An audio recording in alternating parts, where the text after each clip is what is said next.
Nah Kak, kita bicara tentang Lebaran nih, salah satu kebiasaan yang paling sering kita lakukan adalah bagi-bagi THR, bagi-bagi angpau sama adik-adik kecil, atau mungkin untuk mamah-mamah muda di luar nih, anak-anaknya dikasih angpau gitu sama neneknya atau sama keluarga besarnya ketika kumpul Lebaran. Nah, dari sisi Kak Seto nih sebagai psikolog, ketika anak atau adik kecil itu mendapat angpau ini, sikap seperti apa sih Kak cara kita meresponsnya? Apakah kita gimana ya, kita ikut bergembira ria atau kita momen itu juga langsung menanamkan kalau mengingatkan kalau ini untuk ditabung, untuk disimpan dan lain sebagainya. Menurut Kak Seto, sikap yang paling baik itu seperti apa Kak? Iya, memang mengajak anak untuk bisa menggunakan apapun juga miliknya, termasuk uangnya, tabungannya, dan sebagainya, tadi untuk hal-hal yang betul-betul penting, yang dibutuhkan, karena supaya jumlahnya akan lebih besar dan masa depan nanti, artinya pada saat nanti sekolah, apa perlu tas, apa perlu buku-buku, Ya. mungkin juga uang sekolah dan sebagainya, itu bisa dipakai.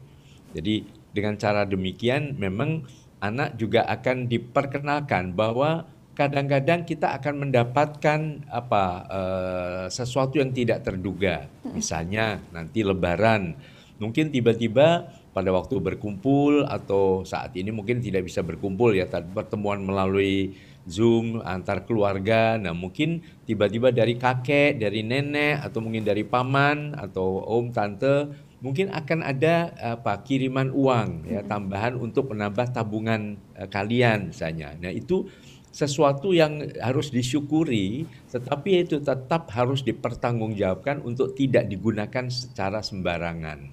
Jadi pokoknya kita mengarah kepada jumlah istilahnya tabungan tadi itu semakin tinggi itu lebih baik begitu. Supaya apa? Supaya nantinya kita bisa melukiskan bagaimana orang-orang yang mungkin pada waktu masih mudanya penuh uang dan segala macam, tiba-tiba karena tidak mampu menggunakan uangnya dengan baik, tidak mengelola miliknya itu dengan bijak, akhirnya justru jadi makin berkurang, akhirnya jadi bangkrut. Nah, ini tentu tidak ingin seperti kalian nanti kan misalnya. Nah, perlu ada semacam rapat keluarga, diskusi, berbicara dari hati ke hati, menyambut nanti pada saat Lebaran, di mana tiba-tiba ada booming, wah, ini ada uang dari ini, dari ini.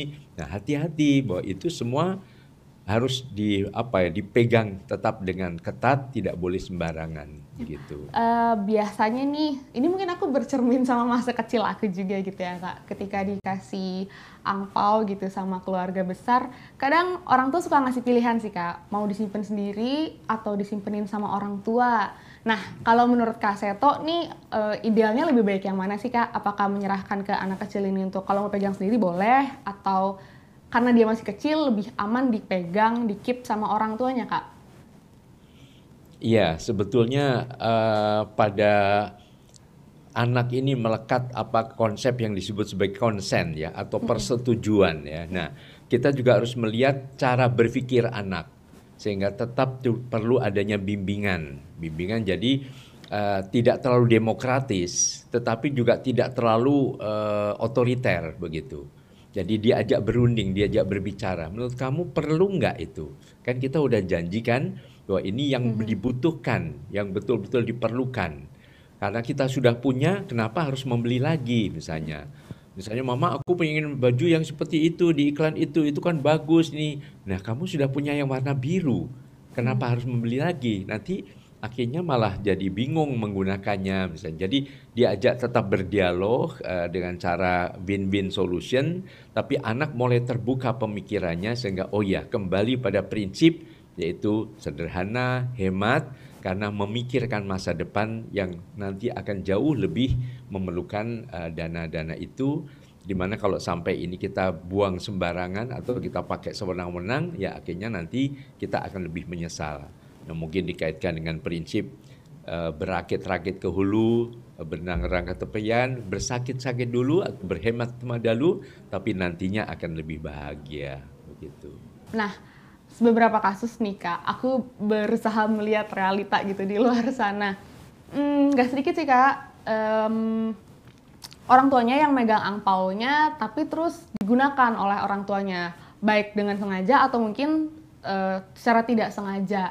Tapi kalau aku lihat juga sih Kak, banyak juga kok orang tua yang terus menjanjikan ke anaknya, nanti mama ganti uangnya, atau bahkan dalam keadaan anaknya tidak tahu sama sekali kalau uang tabungan dari angpaunya itu dipakai oleh orang tuanya.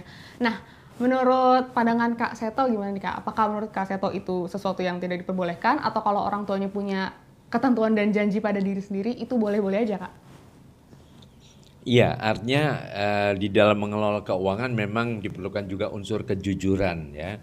Anak juga jujur terhadap diri sendiri bahwa uang ini betul-betul hasil atau bagian dari haknya yang diperoleh karena ya mungkin rajin belajar, mungkin dari berbagai hadiah dan sebagainya bisa saja. Nah, orang tua juga harus memelopori atau meneladani cara-cara yang jujur tadi. Jangan sampai kemudian waduh gitu ibu terlalu lupa pengeluaran uang terlalu banyak, aduh sekarang udah nggak ada lagi nih, ya udah pakai tabungan anak misalnya, itu juga tidak bisa dibenarkan.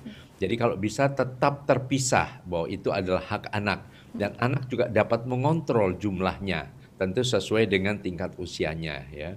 Makanya tadi dari awal memang sudah mulai diperkenalkan pada angka-angka 1, 2, 3, 4, 5. Jadi tabungan ini berapa? Ada 5 ini 500.000 misalnya, udah cukup banyak.